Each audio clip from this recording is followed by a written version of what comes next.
It's a scientific fact that the hormones of stress downregulate genes and create disease, long-term effects. Human beings, because of the size of the neocortex, we can turn on the stress response just by thought alone. We can think about our problems and turn on those chemicals. That means then our thoughts could make us sick. So if it's possible that our thoughts could make us sick, is it possible then our thoughts could make us well? The answer is absolutely yes. Hey everybody, welcome to Impact Theory. Our goal with this show and company is to introduce you to the people and ideas that will help you actually execute on your dreams. All right, today's guest is a New York Times best-selling author and one of the most sought-after speakers in the world. He's lectured and given advanced workshops in more than 30 countries across 5 continents, all with the aim of helping people better understand and unlock the power of their mind. His expertise is the intersection of the fields of neuroscience, epigenetics, and quantum physics, and he's partnered with other scientists across multiple disciplines to perform extensive research on the effects of meditation, using advanced technologies such as epigenetic testing, brain mapping with EEGs, and gas discharge visualization technology. Through his work, he is endeavoring to help advance both the scientific community and the public at large's understanding of mind-derived health optimization, a topic he covered extensively in his groundbreaking book, You Are the Placebo. His teaching has had such a profound impact on the way that people perceive a wide range of brain-related topics around mindfulness and well-being that he's a faculty member at the Quantum University in Hawaii, the Omega Institute for Holistic Studies in New York, and the Kripalu Center for Yoga and Health in Stockbridge, Massachusetts. He's also an invited chair of the research committee at Life University in Atlanta, as well as a corporate consultant where he delivers his lectures and workshops for businesses. So please, help me in welcoming the man who has appeared in such films as Heal, People versus the State of Illusion, and Unleashing Creativity, the author of the recent book, Becoming Supernatural, Dr. Joe Dispenza.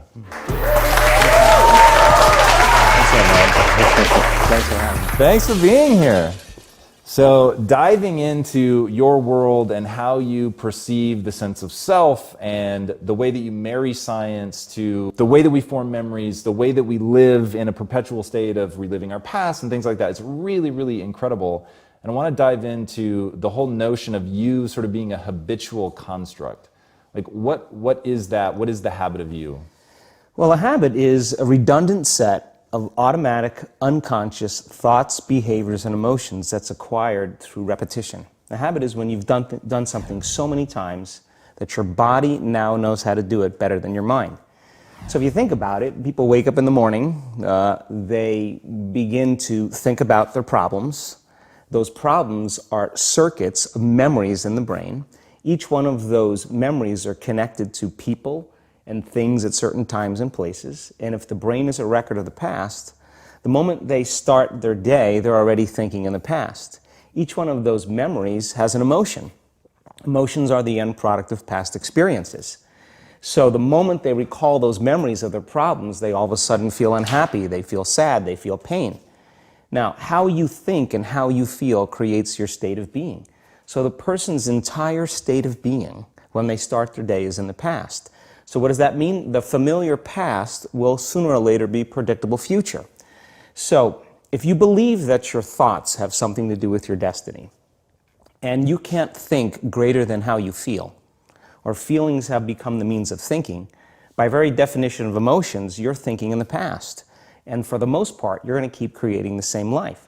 So then people grab their cell phone, they check their WhatsApp, they check their text, they check their emails, they check Facebook, they take a picture of their feet, they post it on Facebook, they tweet something, they do Instagram, they check the news, and now they feel really connected to everything that's known in their life. And then they go through a series of routine behaviors. They get out of bed on the same side, they go to the toilet, they get a cup of coffee, they take a shower, they get dressed, they drive to work the same way, they do the same things, they see the same people, they push the same emotional buttons, and that becomes the routine, and it becomes like a program. So now they've lost their free will to a program, and there's no unseen hand doing it to them. So when it comes time to change, the redundancy of that cycle becomes a subconscious program. So now 95% of who we are by the time we're 35 years old is a memorized set of behaviors, emotional reactions, unconscious habits, hardwired attitudes, beliefs, and perceptions that function like a computer program. So then a person can say with their 5% of their conscious mind, I want to be healthy, I want to be happy, I want to be free. But the body's on a whole different program. So then how do you begin to make those changes? Well, you have to get beyond the analytical mind, because what separates the conscious mind from the subconscious mind is the analytical mind. And that's where meditation comes in, because you can teach people through practice how to change their brainwaves, slow them down. And when they do that properly, they do enter the operating system where they can begin to make some really important changes. So most people then wait for crisis or trauma or disease or diagnosis. They wait for loss, some tragedy to make up their mind to change. And my message is, why wait? And you can learn and change in a state of pain and suffering, or you can learn and change in a state of joy and inspiration. And I think right now, the cool thing is that people are waking up. That's really interesting, and where I found the deepest hooks into how powerful this can be for somebody is when you talk about trauma, and you've talked about how people experience a traumatic event, but they then basically rehearse it, and how that then has this knock-on effect. So what is that? Why do people find it so hard to get past trauma? Well, the stronger the emotional reaction you have to some experience in your life, the higher the emotional quotient, the more you pay attention to the cause. And the moment the brain puts all of its attention on the cause, it takes a snapshot, and that's called a memory. So long-term memories are created from very highly emotional experiences. So what happens then is that people think neurologically within the circuitry of that experience, and they feel chemically within the boundaries of those emotions. And so when you have an emotional reaction to someone or something, most people think that they can't control their emotional reaction. Well, it turns out if you allow that emotional reaction, it's called a refractory period, to last for hours or days, that's called a mood. I say to someone, hey, what's up? You say, I'm in a mood. Well, why are you in a mood? Well, I had this thing happen to me 5 days ago, and I'm having one long emotional reaction. If you keep that same emotional reaction going on for weeks or months, that's called temperament. Why is he so bitter? I don't know, let's ask him. Why is he so bitter? Why are you bitter? Well, I had this thing happen to me 9 months ago. And if you keep that same emotional reaction going on for years on end, that's called a personality trait. And so learning how to shorten your refractory period of emotional reactions is really where the work starts. So then people, when they have an event, what they do is they keep recalling the event, because the emotions of stress hormones, the survival emotions, are saying, pay attention to what happened, because you want to be prepared if it happens again. Turns out most people spend 70% of their life living in survival and living in stress, so they're always anticipating the worst case scenario based on a past experience, and they're literally, out of the infinite potentials in the quantum field, they're selecting the worst possible outcome, and they're beginning to emotionally embrace it with fear, and they're conditioning their body into a state of fear. Do that enough times, body has a panic attack without you. You can't even predict it because it's programmed subconsciously. So then you say to the person, why are you this way? And they'll say, I am this way because of this event that happened to me 15 or 20 years ago. And what that means from a biological standpoint is that they haven't been able to change since that event. So then the emotions from the experience tend to give the body and the brain a rush of energy. So people become addicted to the rush of those emotions, and they use the problems and conditions in their life to reaffirm their limitation, so at least they can feel something. So now when it comes time to change, you say to the person, why are you this way? Well, every time they recall the event, they're producing the same chemistry in their brain and body as if the event is occurring, firing and wiring the same circuits and sending the same emotional signature to the body. Well, what's the relevance behind that? Well, your body is the unconscious mind. It doesn't know the difference between the experience that's creating the emotion and the emotion that you're creating by thought alone. So the body's believing it's living in the same past experience 24 hours a day, 7 days a week, 365 days a year. And so then when those emotions influence certain thoughts, and they do, and then those thoughts create the same emotions, and those same emotions influence the same thoughts, Now the entire person's state of being is in the past. So then the hardest part about change is not making the same choices you did the day before, period. And the moment you decide to make a different choice, get ready, because it's going to feel uncomfortable. It's going to feel unfamiliar. There's going to be some uncertainty. Why does it feel so uncomfortable? Is it because of the neurons that fire together wire together, so there's like an easiness to that loop, just because literally, and you've talked very eloquently about this, the way that the neurons connect in the brain, how rapidly, I've seen you show footage of how rapidly those connections happen, which is pretty incredible. Is that what makes it so discomforting for people? I think that the bigger thing is that we keep firing and wiring those circuits. They become more hardwired. So you have a thought and then the program runs. But it's the emotion that follows the thought. If you have a fearful thought, you're going to feel anxiety. The moment you feel anxiety, your brain's checking in with your body and saying, yeah, you're pretty anxious. So then you start thinking more corresponding thoughts equal to how you feel. Well, the redundancy of that cycle conditions the body to become the mind. So now, when it comes time to change, a person steps into that river of change and they make a different choice, and all of a sudden, they don't feel the same way. So the body says, well, you've been doing this for 35 years. You're going to just stop suffering and stop feeling guilty and stop feeling shameful, and you're not going to complain or blame or make excuses or feel sorry for yourself. Well, the body's in the unknown. So the body says, I want to return back to familiar territory. So the body starts influencing the mind, and it says, start tomorrow. You're too much like your mother. You'll never change. This isn't going to work for you. This doesn't feel right. And so if you respond to that thought as if it's true, that same thought will lead to the same choice, which will lead to the same behavior, which will create the same experience, which will produce the same emotion. I want to talk about that notion of, give me a little more detail on what you mean by the body becomes the mind, or the unconscious mind. What do you mean by that exactly? Well, those are two different things. Your body is your unconscious mind. In a sense, if you're sitting down and you start thinking about some future worst case scenario that you're conjuring up in your mind, and you begin to feel the emotion of that event, your body doesn't know the difference between the event that's taking place in your world, outer world, and what you're creating by emotion or thought alone. So most people then, they're constantly reaffirming their emotional states. So when it comes time to give up that emotion, they can say, I really want to do it, but really the body is stronger than the mind because it's been conditioned that way. So the servant now has become the master. And the person, all of a sudden, once they step into that unknown, they'd rather feel guilt and suffering because at least they can predict it. Being in the unknown is a scary place for most people because the unknown is uncertain. People say to me, well, I can't predict my future. I'm in the unknown, and I always say the best way to predict your future is to create it. Not from the known, but from the unknown. What thoughts do you want to fire and wire in your brain?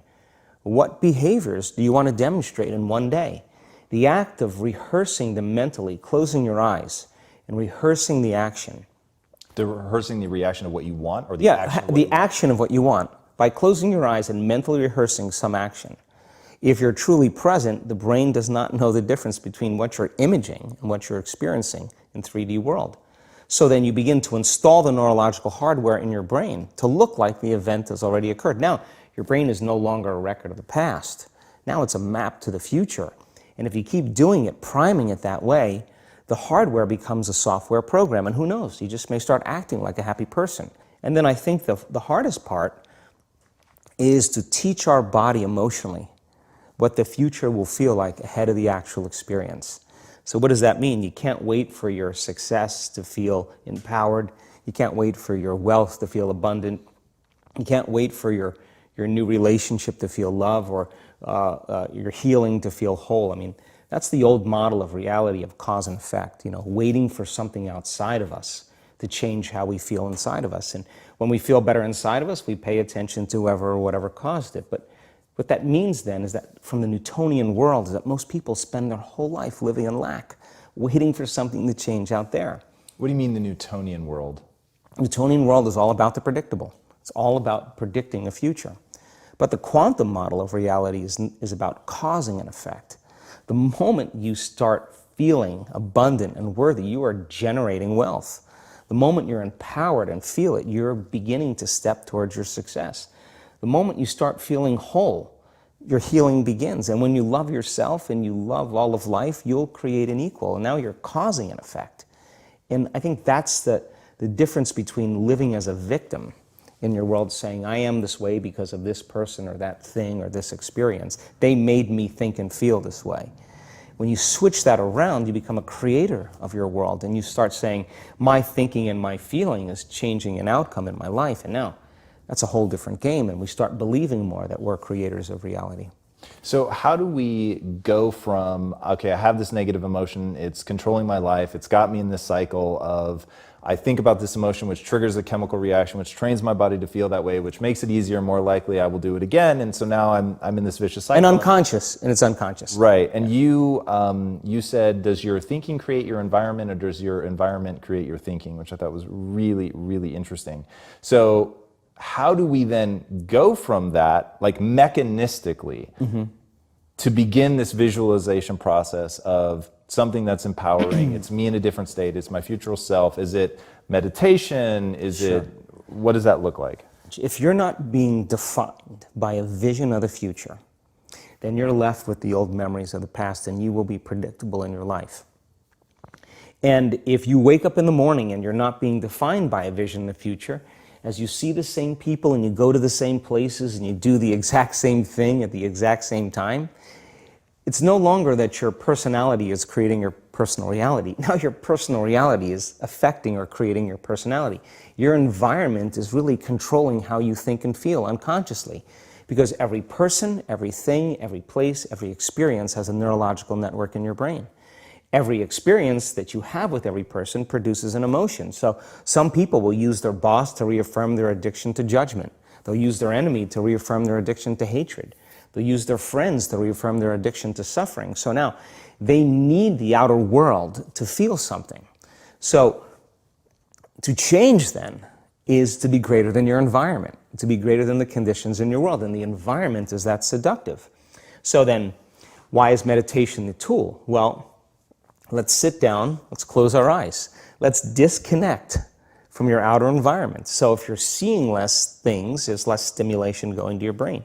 If you're playing soft music or you have earplugs in, less sensory information coming to your brain, so you're disconnecting from your environment. If you can sit your body down and tell it to stay like an animal, stay right here. I'm going to feed you when we're done. You can get up and check your emails. You can do all your texts. But right now, you're going to sit there and obey me. So then, when you do that properly, and you're not eating anything or smelling anything or tasting anything, you're not up experiencing and feeling anything, you would have to agree with me that you're being defined by a thought, right? So when the body wants to go back to its emotional past, and you become aware that your attention is on that emotion, and where you place your attention is where you place your energy. You're siphoning your energy out of the present moment into the past, and you become aware of that. And you settle your body back down in the present moment, because it's saying, well, it's 8 o'clock. You normally get upset because you're in traffic around this time, and here you are sitting, and we're used to feeling anger, and you're off schedule. Oh, it's 11 o'clock, and you usually check your emails and judge everybody. Well, the body's looking for that predictable chemical state. Every time you become aware that you're doing that and your body is craving those emotions and you settle it back down into the present moment, you're telling the body it's no longer the mind, that you're the mind. And now your will is getting greater than the program. And if you keep doing this over and over again, over and over again, over and over again, just like training a stallion or a dog, it's just going to say, I'm going to sit. And the moment that happens, when the body's no longer the mind, when it finally surrenders, there's a liberation of energy. We go from particle to wave, from matter to energy, and we free ourselves from the chains of those emotions that keep us in the familiar past. And we've seen this thousands of times. In fact, we can actually predict it.